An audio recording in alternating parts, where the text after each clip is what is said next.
Good morning, everyone. My name is Josh Halpert. I'm a member of the Southern California Teaching Committee and the chair for this year's SCPGA Youth Teaching and Coaching Summit Virtual Series. Welcome to our fifth of 6 webinars aimed at educating, entertaining, and sharing stories until we get ourselves back out on the course, hopefully here soon for some of us that aren't there yet, and hopefully those of you who are already back, you're enjoying those first steps.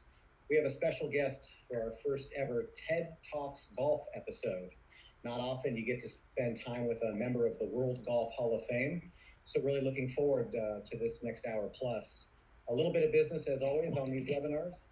Everybody who is engaged here, you should see that you have a question bar. If you have a question throughout, we will try to answer them as we go along, and if not, we'll get to as many as we can at the end. We do have a couple trivia questions that we do, keeping things light and fun as all things should be, and today's trivia session is sponsored by Titleist. Pro V1, the number 1 ball in all of golf. There's a bunch of things there I wanted to refer to. I'd like to introduce our 2 guests. We have one live here on the screen and one who has joined us on the phone. Our first guest played his college golf at UCLA. He was the number 1 player and team captain his senior year. He was the men's golf coach at SMU and USC and was the assistant coach for the women's national championship team in 2003. He founded Road to College Golf in 2006, supporting the process for high school kids as they make decisions about their collegiate golf careers. Please welcome to our webinar series, my good friend, Mr. Ted Gleason. Thank you for having me. Absolutely. Our next guest truly needs no introduction. He was the head pro at Bel Air Country Club from 1962 until 2003, and COVID aside, still spends most days up at the club. He became the UCLA men's golf coach in 1974, and his team won the national championship in 1988. At North Ranch Country Club, coming back from 13 shots behind on the last day to win the title, as memory serves me correctly, and someone helped me with that fact recently. He single-handedly transformed the program, recruiting players to include Corey Pavin, Steve Payton, Duffy Waldorf. He played in 8 U.S. Opens, 6 PGA Championships, and a host of PGA Tour events. The author of the legendary golf book, Swing the Handle, Not the Clubhead, a member of the World Golf Hall of Fame, PGA Hall of Fame, NCAA Coaches Hall of Fame, and several more, a true gentleman from head to toe. Please welcome the little pro himself, Mr. Eddie Merrins. Hello, it's good to be with you all today. I remember when I was a junior out there listening and learning, and happy to be with you. The pleasure is all ours. Ted, I'm going to start with you just real briefly as we do on all these segments. Could you go back in time and talk to us about your origins in the game and just take us through a chronology of your experiences within it? Sure. First, Josh, just want to thank you and the SCPGA for having me on this webinar today. It's just a joy and obviously a super big thrill for me that Mr. Merrins is joining us. So I just want to say a big thank you first. I grew up in Illinois. I was introduced to the game of golf by my dad. My dad, as a little sidebar, grew up in a small town in Iowa, never played golf, played all kinds of sports. In fact, got a football scholarship to southeastern Louisiana and didn't pick up the game until he was 28. But when he did, he picked it up because he loved it and he thought that would be something that he would enjoy with his kids. So, I grew up playing with him in Illinois. He'd come home from work at 6:30 at night, and it'd stay late until about 9:30. And he and I and my brother and my mom, we'd go out and we just played till pitch dark. And those are great memories I had with my dad. And then we moved to California. My dad joined Canyon Crest Country Club. Everywhere we moved, he always had to be next to a course. I don't know if that was just for him or for make sure his kids could play, but we grew up at Canyon Crest, had some great memories there with the head pro. Paul Juleberg was the head pro there, and playing golf all summer long and doing that. And obviously meeting Mr. Merrins and getting to then go on to play at UCLA was a terrific experience. I went on and tried my hand at professional golf. Didn't make big enough checks, so unfortunately I had to figure out what I wanted to do and reflected back on my experience at UCLA. which is really the impetus for me to get into coaching. And as you said at the beginning, I coached for 7 years, Division I, and then since 2006, I've had my own business, Road to College Golf, helping families and junior golfers navigate junior golf in the college process. And just very thankful that I had, my dad saw something in golf for us to share in. So that's my golfing background story in a quick note. That's wonderful. Thank you so much. Mr. Marins, if you don't mind, could you take us back to the early days of golf and give us a little history lesson? Okay. Well, I began golf when I was 11 years old in Meridian, Mississippi. I was a country boy from Mississippi. And as a junior player, I did manage to succeed a little bit. I won the club junior championship at Northwood, where I grew up as a boy in Meridian. And I went on to win the state junior championship.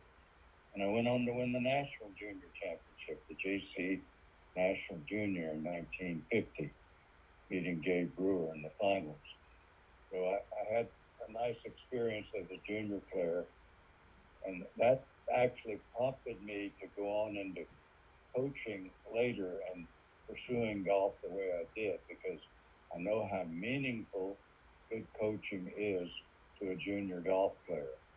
And when I was able to do that at UCLA, it gave me a lot of satisfaction, as though I was giving back and contributing in an area that needed contribution. And then, yes, I did compete as a professional player and an amateur player and a college player. And I'm very proud of the record that I did have in golf. But more than anything else, as a club pro at Bel Air, where I served since 1962, I was able to give back to the game of golf, and primarily in the form of teaching. As a club pro, you wear a lot of hats. You try to be as accomplished as you can in wearing all those hats. But teaching was my real love, even though I've played golf since I was a little boy. And what's the difference? What's the difference in satisfaction you get from playing versus teaching? I think it's this: as a player of golf, you satisfy yourself primarily. As a teacher of golf, you're helping other people to help themselves. And there's a sense that comes from that that's irreplaceable. It's a sense of giving. And I don't think you can replace that anywhere you go. So that's kind of what led me to where I am today, talking with you, which is real truth, because your audience consists of a lot of junior players out there eager to learn and get better and progress through college and into their lives. Absolutely. It was brilliantly stated, and that's the lessons for all of us to learn looking back in the history of the game and how we conduct ourselves as individuals is of the utmost importance, and it's one of the greatest things about our game, and we'll get to a little bit more of that in just a moment. Ted, if I could ask you briefly, maybe if you could describe your relationship with Mr. Marins and what he's meant to you as a person and a player through the years. Yeah, wow. Well, first off, just hearing him talk, I mean, you're tough to follow, Mr. Marins. Let me just tell you that right off the bat. You just, the way you have with words and the way you articulate things is just what I remember. And, as far as, what you mean to me, you mean the world to me. I started taking from you at 12 years old. My dad would drive me to Bel Air Country Club twice a month, every other Sunday. And that's where it started. And let me tell you, coming from the clubs I was at, Canyon Crest is a lot different than Bel Air, and that was exposure to a new and different world. And you were there for me in my formative years as a player. Really from the time I was 12 till when I got to UCLA, you helped me develop my game. You helped me develop the way I thought. And then obviously I got to a point where you felt like I could come to UCLA and play for you. And UCLA, that's where I met my wife. And that's, the best thing that's happened to me along with my kids. And I credit credit you for that, giving me that opportunity, and I'm forever grateful for that. At UCLA, I went through a really tough time after you retired with my own game, and it was really one of the most defining points of my life. Something that could have gone two ways, and fortunately it went the better way after some struggles. And you gave me that opportunity, and you've supported me, through the years as a person.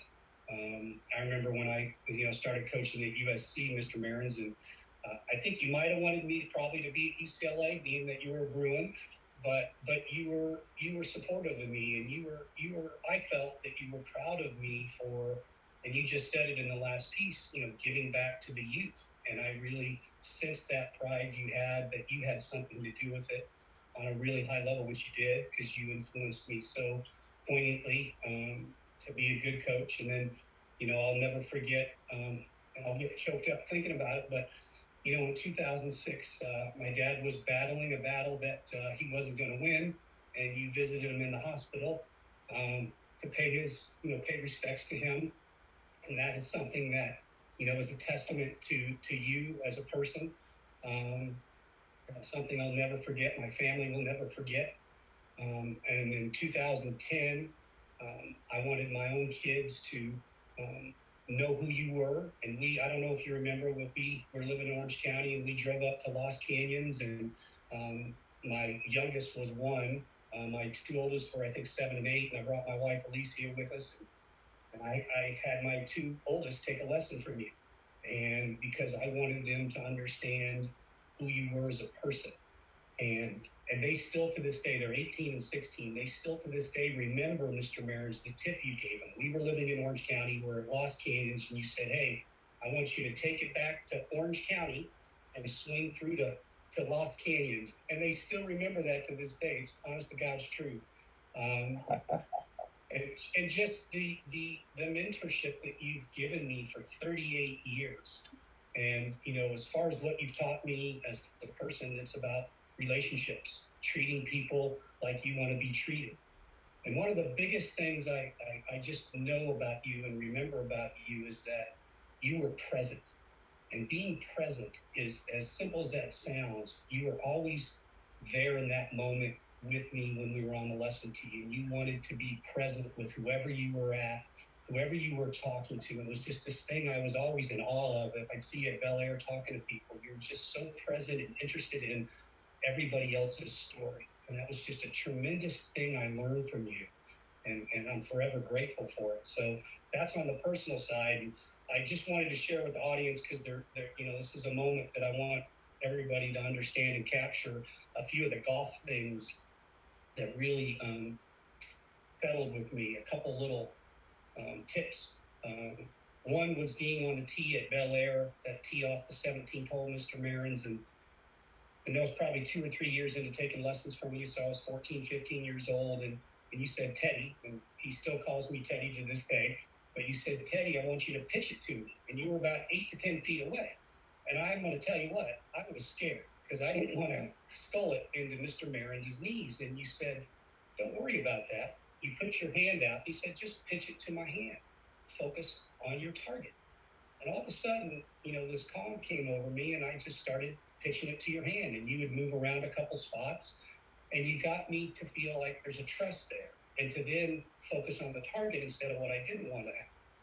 And there was another instance on the putting green at Bel Air, and you put the ball about an inch from the hole, and you said, Ted, tap this in. So I reached across, tapped it in, you put another 2 or 3 balls. I'm like, where is he going with this one? Because it's an inch putt. And you know what you asked me, Pro? No, I don't, Ted.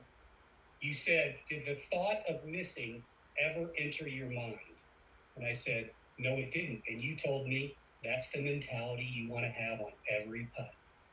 And it's those things, Mr. Marins, the way you were able to capture a lesson or a tip or communicate a message that has stuck with me. And the final one I'll share is, I remember having a very good summer after my junior year in high school, where I'd done very well locally, and I had to take my game on the road to Georgia, to the JGA Rolex Tournament of Champions.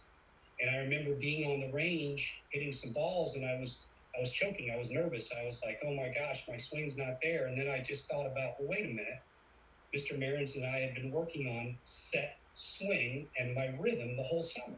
And I said, why should my rhythm be any different in Georgia than it is in California? And all of a sudden I said, I'm just going to lock into set, swing, and the rhythm that Mr. Marins had taught me. And then I went on to, I was very fortunate. It was a big event. I finished third. Phil Mickelson won.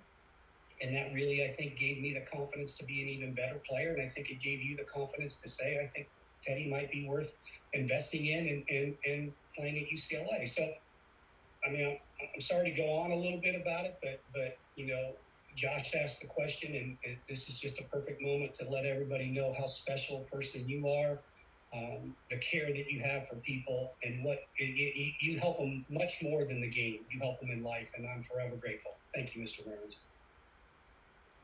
And Ted, you've given a great description of me, but more importantly, the people listening to you are getting a better impression of you, because you're telling me things that are extremely meaningful to me, because it makes my life worthwhile. What I've tried to do all my life is making sense now, because you're making it seem that way. It's easy when you got somebody you're dealing with like you that again you're about giving, and I think that's the message for all these kids out there listening, that an instructor is more than just an instructor. They're the people that are teaching this game, doing it because they love it, and you've certainly been an example of that. So that's my thoughts on Mr. Marins, Josh. Mr. Marins, if I could add on to something that Teddy, and I'm calling you Teddy as well here for the rest of this, just to stay consistent, that he said there about set and swing. I've read some things, and it's been documented that Vijay Singh, one of his swing thoughts was 17, and I read that he actually got that from you through this exact same thing that was set, swing. Could you just talk a little bit about the rhythm and tempo of the golf swing, and why that's so important to you? Well, rhythm, tempo, and timing are three words that we hear all the time, and we're expected to know the meaning of, and very few of us really do. And I think that they all deserve a proper recognition. The word rhythm deals with the placement of the speed within your swing. Every time you take a swing with a golf club, you create an optimum speed, a maximum speed. But where should that speed be? It shouldn't be out on the end of your backswing. It shouldn't be at the end of your follow through. It should be at the ball. And be that the case, that means away from the ball as well as through the ball.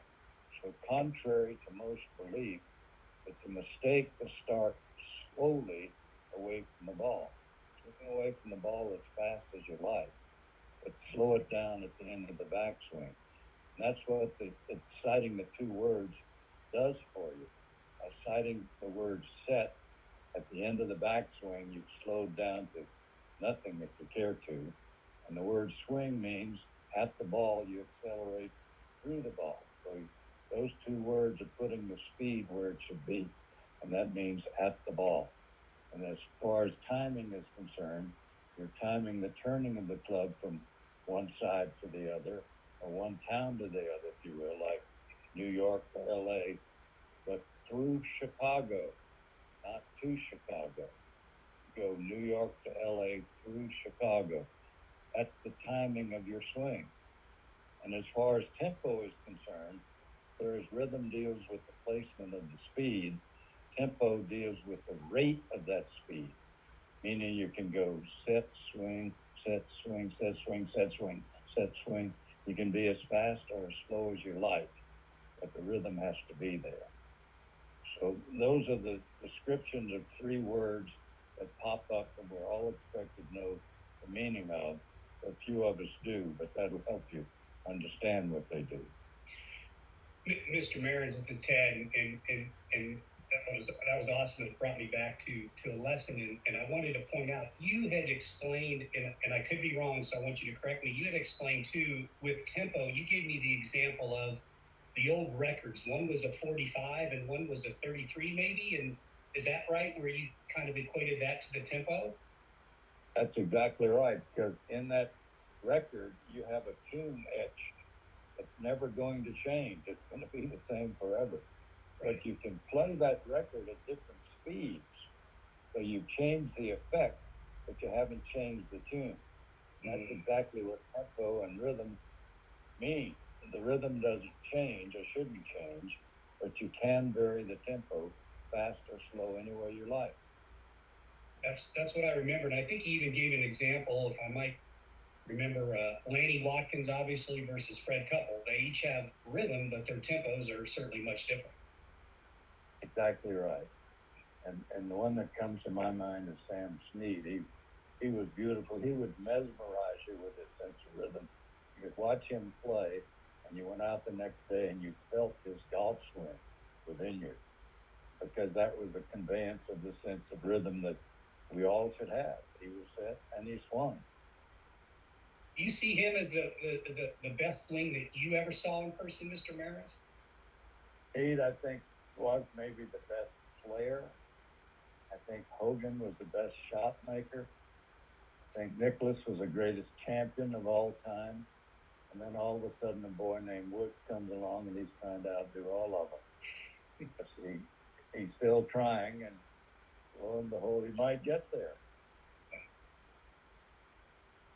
That's great. Yeah, that's just wonderful. That is. Mr. Marins, could you talk just a little bit about your relationship with Bob May as a junior golfer? I know he was one of your top students, and obviously we know a lot about Mr. May's accomplishments here in Southern California, but could you just talk a little bit about who he was as a junior golfer, or some things that you guys worked on? I sure will. If you might remember, Ken Tanagawa grew up at Bel Air. Kenny is now on the senior tour, and he, as a rookie last year, he won the PGA seniors, so he accomplished a lot already. But Kenny was the son of a member here, and he took lessons from me when he was a boy, starting about age 9, 10, 11 in there. And somewhere along the line, Bobby May and his dad, Jerry, encountered Kenny. And Kenny was kind of the top of the walk in those days. As juniors go, he was maybe head and shoulders better than the others. And they were impressed. Bobby was impressed. His dad was impressed with how well Kenny played and swung and hit shots. So they asked him where he was having his instruction. And Kenny and his dad told him with Eddie Marins at Bel Air. So the next thing you know, I get a call from Mr. May, and Bobby wanted Bobby to come over and see me. So we agreed on a Sunday coming up, and he did that for the next 3 to 4 years. Every Sunday, his father drove him from Mahabra on the other side of Los Angeles to Bel Air for a 9 o'clock lesson.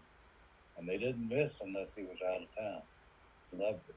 And that's actually where he got the idea that he should come take lessons from me, from Kenny Tanagawa. But Bobby went on to accomplish things beyond the realm of success. He was probably the most successful junior player in the state of California, maybe in the country there, for a period of years. And he went on to do great things in college, and then after college, and of course he had the monumental playoff with Tiger for the PGA Championship, which was his hallmark. But as a career, his career is unfulfilled because he had such great promise. And that promise is still unfulfilled, and I'm hoping that he'll appear one day on the senior tour and fulfill that promise that he showed as a junior player. And it's an example for all the junior players listening to us at this moment out there. There's no end to what you can accomplish with the help of the proper people, and if you adhere to that help, there's nothing you cannot accomplish in the game of golf. That's great. I do have a quick little story, Mr. Marins, about Bobby. Our lesson was at 10 a.m., so I would come after Bob May, and I remember the first lesson that I took from you. We take the cart down the hill, and then we go up to the teeing area in the middle of the 17th fairway, and we're driving up, and and it was intimidating already being at Bel Air. And I remember going up to that tee and hearing the sound of this guy hitting this golf ball. I'm like, that's a man hitting a golf ball. And it was ended up being Bobby May. And I remember playing with Bobby in a tournament at Edgewood Tahoe. And this is when I should have just stopped playing and focused on other things. I shot 75 and I thought I played pretty good. And he beat me by 10 and shot 65 and went on to win the tournament. But he was, just a phenomenal player. And, we got a couple questions, Mr. Mehrens, if you don't mind. We've got a couple questions from the audience. If I could throw one out at you, if you don't mind, from Mr. Ed Holmes. He's listening. I'd love it. Oh, Ed Holmes is one of my favorite people. He's a great man. To be like you. Well, he submitted a question and he said, disregarding for a moment the importance of the basic fundamentals, what is your thought about teaching the mental side of the game to a junior golfer? We all are expected to know what playing the game is all about. It's one of those words that we all hang on to, playing the game. But very few of us really know what the meaning of that is. How do you play the game? And I did a teaching thing for the PGA in Las Vegas one time, and I posed that question to the 50 or so people who were in attendance, and you'd be amazed at the different answers that came out of that group. And these are the teaching pros in America. And they're not set on what playing the game really means. Me, playing the game of golf means you've got 3 goals. One, a short range goal where you're going to play the shot from point A to point B as best you can. We all refer to playing it one shot at a time. Well, that's what that really means. You give that shot its full attention. Secondly, you're playing a certain hole at a certain point in time, whether it be number 10 at Bel Air, whether it be number 6 at Riviera, whether it be wherever. What is the purpose on that hole? Not just to see how far you can hit it, not just to see how close you can get it to the hole, but rather to relate to par on that hole as well as you can, using your clubs, using your shots to the best of your ability. And you relate to that hole as best you can. And when you do that, you walk off the hole knowing you've done the best that you could do. You may have missed a short putt or a birdie, but so be it. You did the best that you could do at that point. And thirdly, for the round of golf, you're relating to par 18 holes, if it's an 18-hole match, 9 holes otherwise. How do you score it in your mind? Most people try to do it in a medal placement. You cannot do it in a medal placement. The medal score is the reward, it's not the goal. The goal is to go out and relate to old man par as well as you can. Example of that, our first hole at Bel Air is an easy par 5. George Thomas, the designer, was famous for giving you an easy getaway hole. Did that at Riviera, did that at LA, did that at Bel Air. Right. To get off to a good start. So let's say you made a 3 on the first hole of par 5. You're not 1 up on old man par. You're 2 up right out of the gate. Let's say you parred the next 6 holes. So through 7, you're 2 under or 2 up on par. How do you want to term it? Let's say on number 8, let's say you pull the ball out of bounds and you made an 8 on the hole when you get through counting it all up. You didn't lose 1 on that hole. You lost 3 in one swoop. So that's the difference between match play scoring and match medal scoring. And it's the medal play scoring that we play most of our competitions in. It's you versus old man par. If you can go out and relate to him, you're ready to relate anytime, any place. The next time you see one of the tour tournaments played, you're going to see that one man at the end of Sunday's play was 20-something under par. Well, that means he was 20-something up on par. He was declared the winner because he outplayed all the other players in the field relative to par. And that's what the game is all about. You've got those three goals that are going to stare you in the face every day you wake up. So the sooner you can recognize the goals and try to recognize the difference between a goal and a reward, you're on your way to being a better and better player. Winning is a reward, not a goal. Players go out and try to win. They're trying to do something they can't do. Greg Norman was the greatest example that I know of. Just think back at Augusta when he was 6 shots ahead the last day with Faldo. He had shot 63 in one of the early rounds, first round, I think it was. Can't tell me that he couldn't have done better than the 78 he shot on that Sunday. He went out trying to win. So his mindset is on something he had absolutely no control over. He can't just go out and win. He's got to take the other steps. He's got to play the shot, play the hole, lay for par for the 18 holes. And I guarantee you he's going to do better than 78, especially when he's got the lead in the Masters tournament. If he had played old man par on that Sunday, he probably would have had a different fate than if he had played the expectations of winning the Masters. He would have won a major. He would have won the Masters. Yes, he would have. You know, That's one Masters that got one major that got away from it. that's a great point. And to Mr. Holmes's question, you know, I see a lot of the junior golfers, just as you had described, Mr. Mearns, they're getting so far ahead of themselves before the tournament even starts. And your old man par philosophy approach really helps slow things down. And again, I've used that all the time with my clients and really in life. It's like one step at a time, one thing at a time. And I remember you explaining that to me. And you even said, and correct me if I'm wrong, you said that, Teddy, there's people on tour that don't know how to think like this. There are plenty of guys out deriving a living playing golf who truly do not know the meaning of what the game is all about. And the sooner they do, the sooner it dawns on them, the more apt they are to win something big.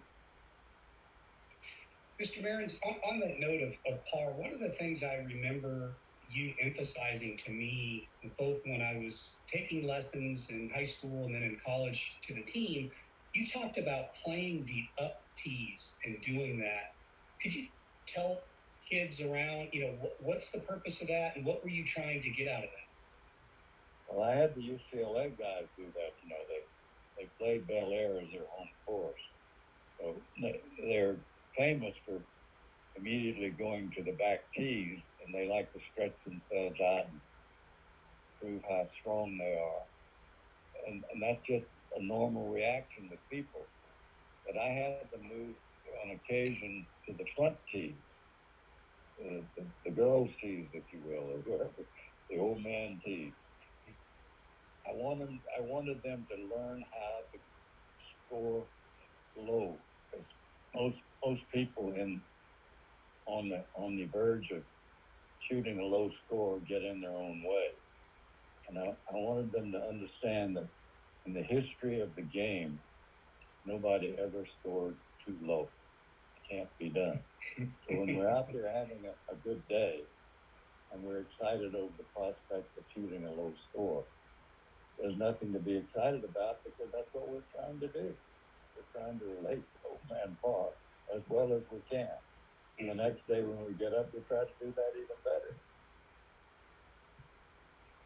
You know, if I could, yeah, I was just gonna add into that, and I love the sentiment of this discussion.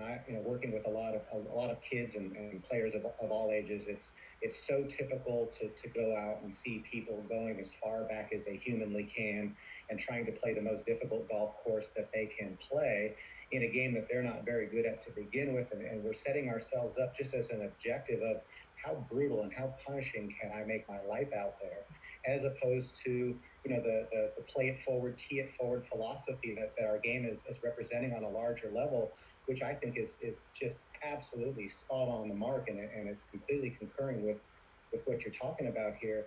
I have some students, I won't get too far into it, but one of my students is a member of Hacienda Country Club, and he insists on playing from the back tees, and he drives the ball maybe 200 yards and hits a 7-iron 110, 120 yards. And so what we did is I did a comparison with him. I took Justin Thomas's average stats per club, because he wants to play like a tour golfer, quote unquote. And we figured out if Justin Thomas was playing Hacienda, what yardage would he need to play? And what yardage would you need to play if you guys were going to hit the same clubs into each of the greens? And so we started out around 18 holes at Hacienda. And it turned out that if he was going to play.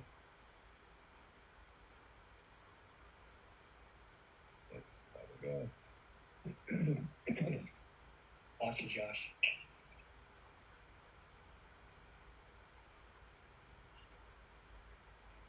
Hello? We lost Josh for a second, Mr. Mearns. Okay. All right, I'm here when you want. I'm here. Josh is trying to get back in. Mr. Mearns, while he's getting can I, there's a couple other great questions here I really would like to get to that people have spoken in about. One was Jeffrey Johnson. He said, what a great opportunity to listen to the Little Pro. As a former player under Mr. Mearns at UCLA in the early 80s, I am reminded so many wonderful memories. What I remember most, besides all the great tips, many of which I have used over the last 30 years of teaching at Ojai, is what a gentleman and a great role model Mr. Mearns was and still is. Thank you for the lifetime of lessons, Jeff Johnson. Oh, what a meaningful story that is. Jeff was terrific, and we played the NCAA at Pinehurst in '82, and we finished fifth in that championship. I think Houston won, but he was our low player. He was ahead of Delsing, he was ahead of Pavin, he was ahead of the others. Finished fifth in that tournament. Jeff was a good player. He also was third that year in the Pac-10. Pavin won, Delsing was second, Jeff was third. They ran 1, 2, 3. Wow, that's neat. That was a beautiful message. And then another one was from Charlie Alfonso. Looking through your many accomplishments online, and there's a lot of them, is there one or two, Mr. Mearns, that you're most proud of? Coaching Hall of Fame, what would that be? That was his question. Well, I suppose that PGA Hall of Fame is the one that carries the most charisma with it, because it means I'm one of 28,000 golf pros in America, and there are only a handful of us who obtain that so-called title, Hall of Famer, and it's very meaningful to me to be considered that. But as well, to be named to the Teachers Hall of Fame, the Golf Teachers Hall of Fame, is a real accomplishment. Golf Magazine started this award way back about in the late 70s, I guess it was. And I was, I think, the 16th player inducted into that. But it started with all of the great teachers that this game has ever known. And to be included in that grouping is very, very meaningful. And to teachers, it means everything. It means you've been acknowledged by your peers as one of the better. And it really means a lot. Yes, it does. That's great. Josh, you want to do a sound check real quick? I don't know if Josh is on. I got another question, Mr. Mearns, from Gary Sawaniki. Mr. Mearns, what is the difference between your teaching versus Manuel de la Torre? Okay, well, when I was at Marion, that was my first job in the golf business. I was an assistant pro at Marion in 1957, 59. And I worked for a man named Fred Austin, who was a disciple of Ernest Jones, who was considered one of the great teachers of all time. He's also in the World Golf Teachers Hall of Fame. Ernest Jones wrote a book that was one of the best read instruction books of all time, entitled Swing the Club Head. And I would work I went to work at Marion for Fred Austin, who had worked for Ernest Jones. And Fred taught swing the club head to everybody he'd come in contact with. But thanks to him, he never forced me to teach his way or Ernest Jones' way. He let me discover my own way to teach the game of golf. And I'll always regard and respect that. So, in my learning on the practice tee at Marion, I learned that you truly do not swing the club head. That was the common terminology in those days. With a lot of people still today, you swing the club head. You can't directly swing the club head. You don't have that in your hands, but you do have the handle end of the club in your hand. And by swinging the handle end of the club, indirectly you're swinging the club head, and you've got as much control of the club head as you could possibly have. So that led to my book that was published in 1973 by Golf Digest and Simon and Schuster. Swing, and the title of the book was "Swing the Handle Off the Club Head." So there you go. That's great. Different strokes for different folks, as the saying goes. Well, it served you obviously well. Josh, you're on. Yeah, can you hear me, Ted? Yeah. Okay. Another question, Mr. Marins came through, and this is from a UCLA alumni as well. So, how do you teach a good player to become a great player? Well, those adjectives, I don't know if we earn those adjectives or if we misuse those adjectives. Great, good, bad, however you want to term yourself. But there's no limit to how good you can become. The only limits are those we impose on ourselves. And as long as we have the same goals in mind every day we wake up, the shot, the hole, the round that we're playing, and you could even carry that forward to the tournament as a fourth goal. If you pursue the first three goals well on a day-by-day basis over the course of the 2, 3, 4 round tournament, you're going to do as well as you can in that tournament. And lo and behold, you may be declared the winner because you played better in relation to par than anybody else in the field. Thereby, you're the winner. So those goals are going to be there 40 years from now when we wake up. The sooner you recognize what the goals are, the better. But try to disassociate the goals from the reward. When you hit a good shot, chasing that short range goal, accept it as a reward. A good feeling is a reward. When you play the next hole and you birdie the hole, that's your reward. The birdie was a reward. Triple bogey is also the reward. So psychologically, you have to treat them differently. And for the round, if you play Bel Air and 4 under par, you're 4 up on par. You total it up, and it turns out to be 66. That's a great score. And you get all the kudos that go with it. But what did you really do? You related to Old Man Par. You beat Old Man Par at Bel Air. And if you can go to the next tournament and do that, lo and behold, you might win something bigger than you thought you could win. Mr. Marins, I was just gonna jump in here and I'm a big fan of failure. I know that sounds kind of funny. And I know in my life, some of the things that went the worst led to some of the most amazing things in my life. I know, Ted, you've got some stories very specifically to tell as relates to golf, and maybe you could share a story, but I'd like to hear what Mr. Marins thinks about, the psychology of getting over failure and leading to greatness.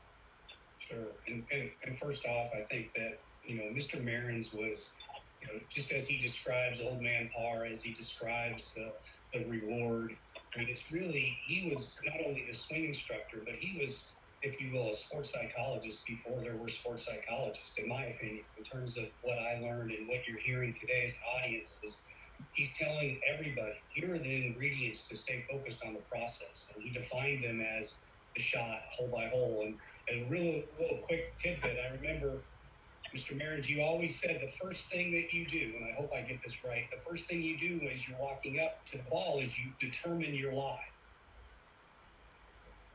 Four steps in your shot making procedure, Eddie.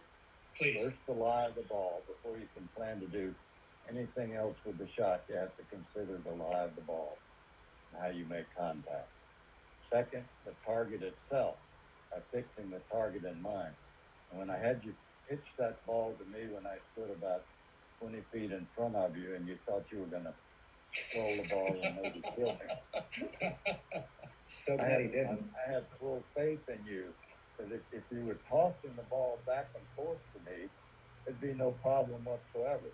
But you'd have me in mind as the target. And that's what I'm trying to have you do. Fix your mind on the target. Because the target dictates the swing. And that sounds easy enough. But believe it or not, a lot of people play a golf shot and they want it to come to rest in the right place, but they don't have their mind set on the target when they make the swing. And as a result of that, no telling what might happen. And thirdly, you've got the shot in mind. And then fourth and finally, you've got to have a swing thought that allows you to produce the shot. And you got it if you think of swinging the hand. Now, why swing the hand? Because I'm going to ask you a question, okay? Uh-oh. You're standing at your ball with your club in hand. What are you going to do with that club? You can't eat with it. You can't paint with it. You can't write with it. All you can do is swing it. Hip over hip. We've determined what you tangibly swing.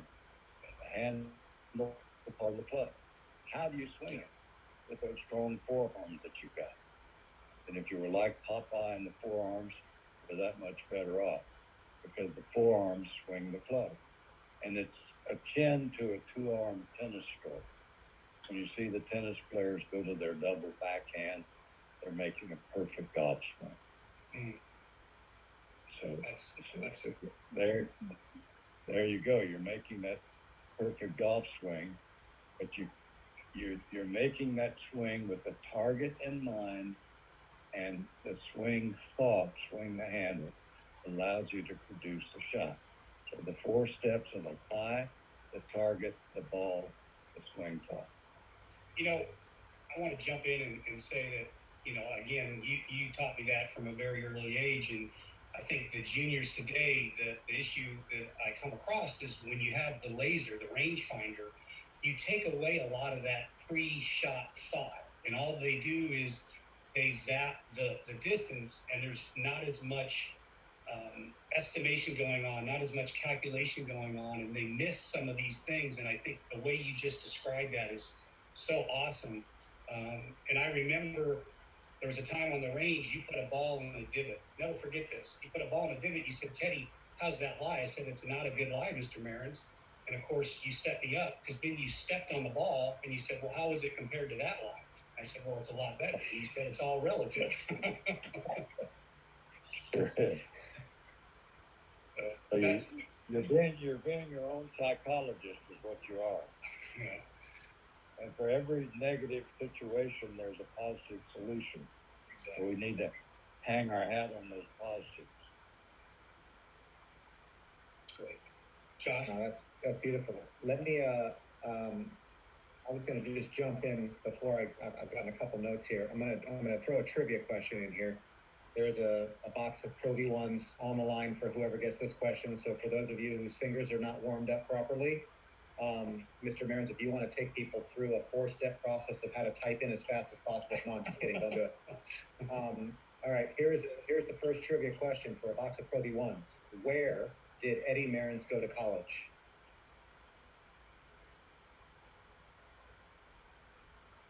And the first person to win. Oh, somebody just said. They're also a pretty good football school, let me tell you. Somebody Larry just said. Salmi, you just won a A box of Pro V1s. Congratulations. Nice. We'll ship them to you. We'll get to you afterwards. I'm gonna throw a second one out now because I'm probably not gonna ever get back to these trivia questions. So here's number 2. What famous golf course did Mr. Mehrens hold the course record on for quite some time, and what did he shoot? Mr. Mehrens, for a long time, was a course record holder at a very famous golf course. What course and what did he shoot? All right, we'll keep going. If it pops in, we'll make sure the first person to get that correct keeps on going. Somebody guessed, but it's not correct. Okay, yeah, the first answer was LSU. Larry Salmi, LSU was the correct answer. That is where Mr. Mehrens went to school. And we'll keep on going here. Ted, do you want to, if we go to the next slide, Bryce, just because it's a pretty cool story, and I want to sneak this one in here. We had prepared it for even before we had Mr. Mehrens with us. Can you just tell us a little bit about your experience versus Tiger? Yeah, real quick. I was a senior at UCLA, and played it was 1992 at Muirfield Village Jack's course. I qualified. My dad was caddying for me, which was super special, and I made match play. And kind of a funny story, we're staying at a family friend's house. We played the 36-hole medal play. I'm going to make match play. My mom calls the pro shop. Of course, there wasn't cell phones in 92 to get my tee time and who I'm playing and that kind of thing. And she literally, says, hi, I'm calling for Ted Gleason, who's the match? And she got this big smile on her face and hung up the phone. And I literally I looked at her, I said, I'm playing Tiger. She goes, yeah, you are. So that was pretty exciting. I mean, he was only 16. I was a senior in high school. He had won 2 U.S. juniors at the time. Our match on the 14th hole, he was 2 up in the middle of the fairway. It's a short par 4. Thunderstorms came. My dad, again, I said, was on the bag. The match got delayed to the next day. My dad had this meeting he had to go to. He was so disappointed that he could not be there. He was bummed. So his friend caddied for me. So we come out the next day. We start the match. I birdie 14, so I'm 1 down. I par 15, the par 5, Tiger 3 putts, we're even. 16, the par 3, I par again, he bogey. So I'm 1 up now. And Mr. Mehrens, I wish to gosh I had just listened to the 4 steps on 17, because I let the moment get away from me and I totally got into the reward. I was not into the process, and I hit a terrible shot, was not focused on 17 and gave him the hole. And so we go to 18 tied. I hit it to the front fringe, pins up. He hits it in the front bunker. He pitches out about 4 feet. I just go over the edge of the hole to win the match. He makes his 4-footer. He makes me putt my 1.5-footer. So we go to the first playoff hole, and then he proceeds to make a 35-footer for birdie and does his fist pump, and the match was over. So fun story until the end. I wish it would have been better if I would have won, but he was the better player that day for sure. Yeah, so were you. Great story, though. What's that, Mr. Mehrens? I think, so were you a great player? I had a moment or two, but certainly not in the caliber of a lot of your players. I'm just thankful that I got to play golf at UCLA and spend my life in golf. I tell people I didn't make a living playing golf, which was my ultimate dream, but I make a living because of golf. So I'm thankful for that. And again, Mr. Mehrens, to come full circle, you're a big part of that. So thank you. Thank you.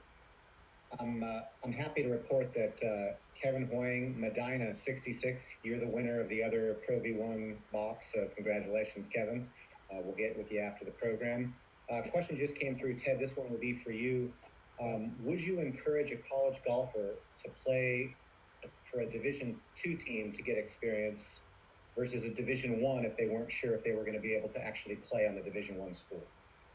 It's a great question, and I always tell people, do not let the division of the school or the name of the school define the success you think you're going to have. Go to a place you can play, because playing is the most fun. I mean, Mr. Marins has talked about the competition part. When you get up and you work out every day and you train every day, and if you're doing that and then don't get the opportunity to actually play and travel, it's not fun. There's, let's say, 10 people on a team, and I always say 5 travel. There's 5 happy kids and 5 unhappy kids. So I would tell you, go where you can play. And I'll use the example of my own son. He's going to play Division II basketball. His dream was to play Division I, but he has an opportunity to go play at Division II, and that's the best fit for him. And don't worry about the division. Don't worry about the name of the school. Get focused on, does it fit you? That's the best advice I can. It could be Division III, doesn't matter. Go to a place you can play and have that experience. Being a student athlete in college is absolutely one of the neatest things ever, and I'm thankful for mine. And don't get caught up in the division at all. But that's a great question. Thank you. Mr. Marins, it's awfully difficult to beat Old Man Parr if you're not actually playing on the golf course, is it? Jared, and you want to look for the best course you can to play, but don't turn your back on the easier course, because you got to learn to go low. Nobody ever scored too low in a tournament in the history of the game. That's beautiful. If I could ask you both this question, Ted, you can jump first on this one. If you're giving advice to a junior golfer today, what would it be? Great question. In short, I would say think long term. Think of your journey in golf as a marathon. It's easy to get in the sprint mode with college, with coaches, with rankings, and all those kind of things. And I can just tell you from my experience, and you've heard some of mine, and you've certainly heard from one of the best ever, Mr. Marins, that he's been in the game a long time. Just keep golf in your life. Enjoy it for what it is. Keep it in your life the rest of the life. And whether you attain great accolades or not, I've gained way more from the experience, the relationships. I'm a better parent because of golf, a better mentor because of golf, a better person because of golf. And I think that's the perspective that I give for the young people, is just enjoy it for what it is. And there's going to be tough days, but just keep golf in your life. Mr. Marins, he's a difficult task to follow. But what do you think? Advice for junior golfers today? You want advice from me? Yes, sir. From the little pro? When parents Yes, come sir. to me, youngsters come to me and want direction with their future in golf, I suggest they find themselves in the highest level of competition as soon as they can get there.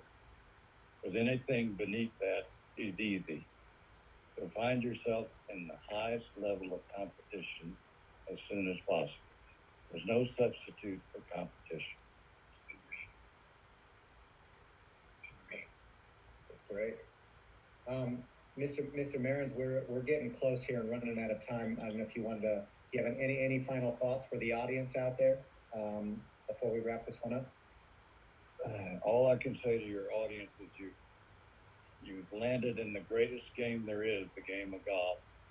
And no matter how successful you are, you're a better person for having been involved. So carry on. Thank you so much, Teddy and Mr. Marins, and I'll keep saying it that way. Thank you guys both so much for joining us for this youth summit. I can't tell you how much I appreciate it, and I know our fellow committee members appreciate the time that you guys have spent sharing stories and enlightening on some really important information. So from the bottom of my heart, thank you so much for your contribution, Mr. Marins, to the game for such a long time. You're a role model that we should all really understand and research, and I'm going to be sharing your story with my golf students as soon as I'm back to the golf course. So thank you so much for your time and your dedication to making the game of golf a better game. Teddy, you too.